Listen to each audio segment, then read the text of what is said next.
நிலையில வலதுசாரி சிந்தனையாளர் திரு ரமேஷ் சேதுராமன் இணைந்திருக்கிறார். ரமேஷ், இந்த பயணத்துடைய முக்கியத்துவமா நீங்க பார்க்கறது என்ன?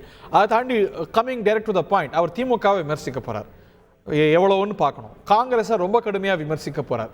அதிமுக விமர்சனம் என்பது இடம்பெறுமா? இன்னைக்கு கிட்டத்தட்ட ஏடிஎம்கே பிஜேபி கூட்டணி அப்படிங்கிறது இல்லை என்பது உறுதியாகிவிட்டது. பிரதமர் அதிமுகவையும் தாக்குவாரா? அவர் வந்து இறங்கி கொண்டிருக்கிறார். பல்லடத்தில் பிரதமருடைய உலங்கு வானூர்தி ஹெலிகாப்டர் இறங்கக்கூடிய காட்சிகள், 2 ஹெலிகாப்டர் வரதை பார்க்குறோம். ஒன்று பிரதமருடைய வாகனம், இன்னொன்று டெக்காய் வாகனம்.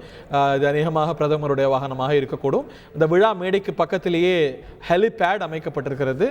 நீங்கள் பார்க்கலாம், ரெண்டுமே ரொம்ப அட்ஜசன்ட் டு ஈச் அதர். இந்த விழா மேடையில் அந்த கூட்டம் ஒரு பக்கமும், பக்கத்தில் பிரதமருடைய ஹெலிகாப்டர் வந்து இறங்குறத பார்க்கிறோம். பல்லடத்திலிருந்து பிரதமருடைய வானூர்தி ஹெலிகாப்டர் வந்து இறங்கக்கூடிய காட்சிகள் இவை. These are live visuals on Thanthi TV. Thiru Ramesh, பிரதமருடைய உரையில ஊற்றி கவனிக்க வேண்டிய விஷயங்கள் இவை. இல்ல, பிரதமர் உரையில நீங்க உற்று நோக்க வேண்டிய முக்கியமான விஷயங்களை பத்தி சொல்றேன். இதுக்கெல்லாம் முன்னாடி தமிழ் பத்தி பேசுவார், அப்புறம் 4-5 திட்டங்களுக்கு அடிக்கல் நாட்டுவார்.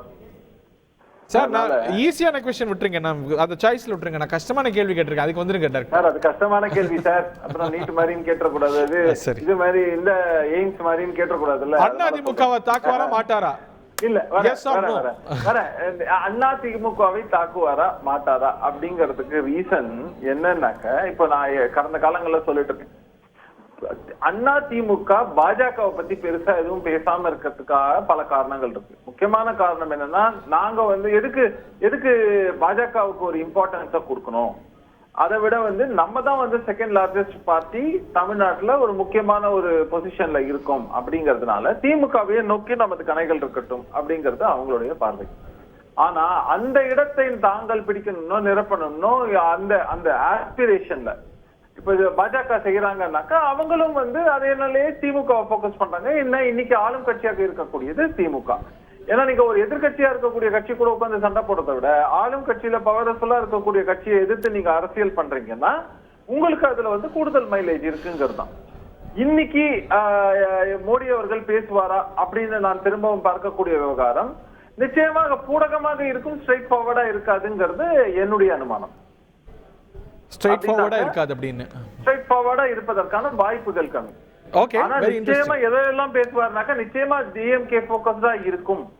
டிஎம்கே ஃபோக்கஸ்டா அவர் மத்திய பிரதேஷ்லயே பேசுறாரு, தமிழ்நாட்டுல பேச மாட்டாரா? அது பேசுறாரு, தமிழ்நாட்டுல பேச மாட்டாரா, தான் கரெக்ட் தான். அதனால அது நிச்சயமா பேசுவார் அப்படிங்கறதுல வந்து மாற்று கருத்து கிடையாது.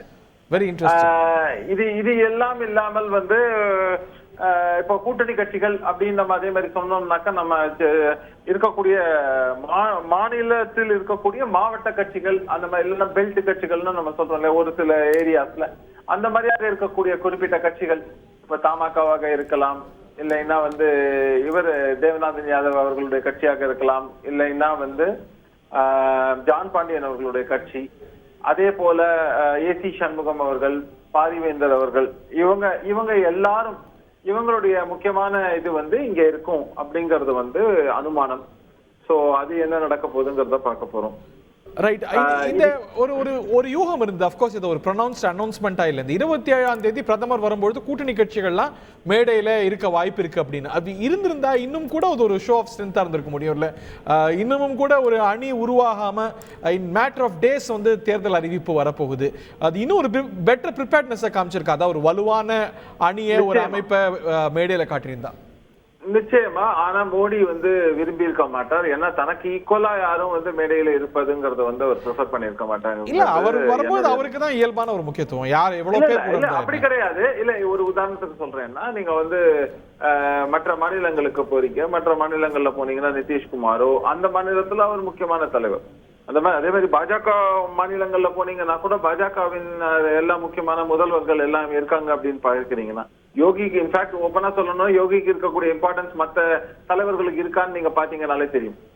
இது எல்லாம் இன்க்ளூடிங் குஜராத்துடைய முதல்வர்களுக்கு எல்லாம் கடந்த காலங்களில் நடந்த விஷயங்கள் எல்லாம் பாத்தீங்கன்னா உங்களுக்கு தெரியும்.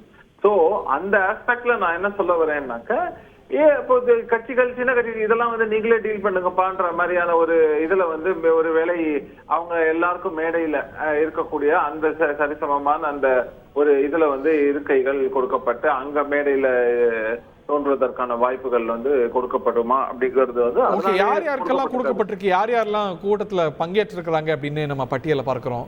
ஜான் பாண்டியன் பங்கேற்றிருக்கிறார், பாரிவேந்தர் பங்கேற்றிருக்கிறாரு, ஜி.கே. வாசன் நேற்று கூட்டணியில உறுதி செஞ்ச ஜி.கே. வாசன் பங்கேற்றிருக்கிறார், திரு தமிழறிவுமணியன் பங்கேற்றிருக்கிறார், திரு ஏ.சி. சண்முகம் பங்கேற்றிருக்கிறாங்க. பங்கேற்க வாய்ப்பிருப்பதாக தொடர்ந்து பேசப்பட்டவங்க திரு ஓ பன்னீர்செல்வம்.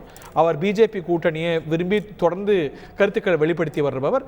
திரு ஓ பன்னீர்செல்வம் இந்த நிகழ்வில் பங்கேற்பதாக நமக்கு தெரியவில்லை. திரு டிடிவி தினகரனுக்கும் பாஜகவுக்கும் பேச்சு நடந்து வருவதாக செய்திகள் உலா வரக்கூடிய நிலையை திரு டிடிவி தினகரனும் இந்த நிகழ்ச்சியில பங்கு கொள்ளவில்லை. ஆஸ் ஆஃப் நவ் நம்ம வெளிப்படையா தெரியல. சரத்குமார் அவர்களும் இருப்பாருன்னு சொல்லப்பட்டது. பட் ஆனா அவங்களும் வந்து என்ன சொல்லப்பட்டிருக்குனாக்க அது வந்து வரும் நாட்கள்ல நான் வந்து என்னோட டிசிஷனை சொல்றேன் அப்படின்னு சரத்குமார் அவர்கள் சொல்லியிருக்காரு. ஓகே, அதனால அது என்னங்கிறதையும் நம்ம ஒரு வலுவா வளர்ந்து வர்ற ஒரு கட்சியால நீங்க வந்து இப்போ பாஜக இரட்டை இலக்கத்துல இருக்கு வலுவா வளர்ந்து வருது அப்படின்னா இன்னமும் கூட கூட்டணி கட்சிகளை ஒரு பிரைம் மினிஸ்டரோட ஈவெண்ட்டுக்கு முன்னாடி மூவ் பண்ண முடியலையோ? இல்ல, மூவ் பண்ண முடியலையோன்னு சொல்லவே முடியாது. அதான் சொல்றேன், பிரையாரிட்டிஸ் நீங்க எந்த ஆஸ்பெக்ட்ல அணுக போறீங்க, யாரு எப்படி நீங்க முன்னாடி இப்ப வந்திருக்கக்கூடியவர்கள் எல்லாம் பாருங்க, தொடர்ந்து அந்த கூட்டணியில் இருக்கக்கூடியவர்கள். ஜி.கே. வாசன் ஆஃப் கோர்ஸ் அவரும் கூட தொடர்ந்து நட்புறவுல தான் இருந்து வரவர். ஆமா, அவர் பேசி வர்றாரு. அதனால அது வந்து இல்லைன்னு நீங்க சொல்ல முடியாது. செய்திகளை உடனுக்குடன் தெரிந்து கொள்ள உடனே சப்ஸ்கிரைப் பண்ணுங்க.